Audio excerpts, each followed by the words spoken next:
to play these like underground poker games in New York in like 2003, and I'd be sitting around playing 1-2 with a bunch of these losers in like some underground hall or whatever.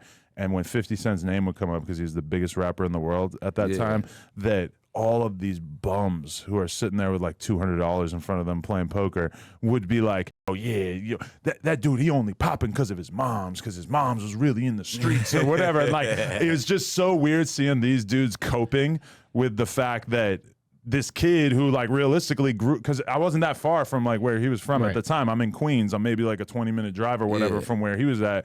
And it's like, I'm just listening to these scrubs just try to justify their own failures by saying like, he only lit because of his mom. And now like 20 years removed, that seems even a little bit more ridiculous, right? He's still lit. Still lit. I mean, I didn't know Preem and them had that much. Like, I'm just learning about that the last 3 years about the Supreme team. Like, I always heard about, you know what I'm saying, with 50 rapping. Well, but yeah, because, did 50 have issues with the Supreme team? Yeah. That's who got him popped. Yeah, that's who got him popped for sure. But it was like friend turned foe. It wasn't I watched the always movie. up with them. Because they weren't trying to have 50 be a part of their whole operation because he was a grimy guy. Yeah.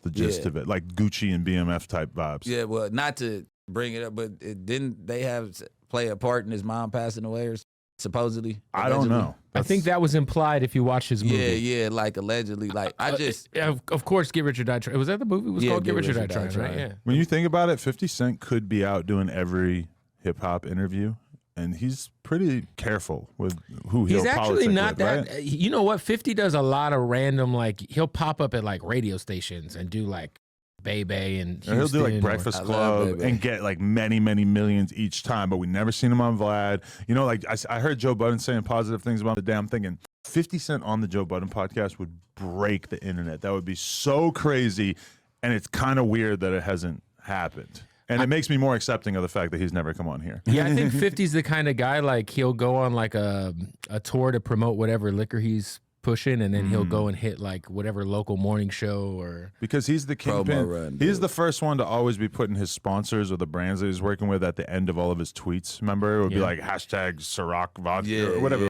brand Branson. he was put. Now it's Branson. He was the king. It was what was it? The name is Effin. He had Effin. Effin vodka. So then at a certain point, it's like, hey, you're sponsoring everything I say online, every tweet, you probably got somebody who like set his phone up so that like it automatically just has it there, so you don't got to remember to tweet it. For sure. That's smart. Yeah, but 50, I feel like 50 was loose at first. I feel like when they start calling him a rat for rapping about shit and like keep on implementing people, and that's when he like fell back, like, oh, maybe I'm doing too much. I feel like he had a meeting with himself at one point, like, let me just calm down. I'm already richer than these dudes. I feel like I learned how to be a man from 50 Cent. I studied his business so much as a young kid that it's like, I feel like I learned so much about how life works and how success works by just paying super close attention to him when I was young.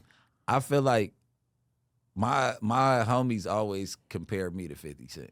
And before you even said anything about his mom, I've never even thought about that. It's just like, bro, you the one that's still standing. You've been shot up. You did all this. You making it. This is why everybody mad at you. Of course, the people that was right next to you ain't finna be rooting for you like that because they feel like you cheated the city. You always had it. Like, you know what I'm saying?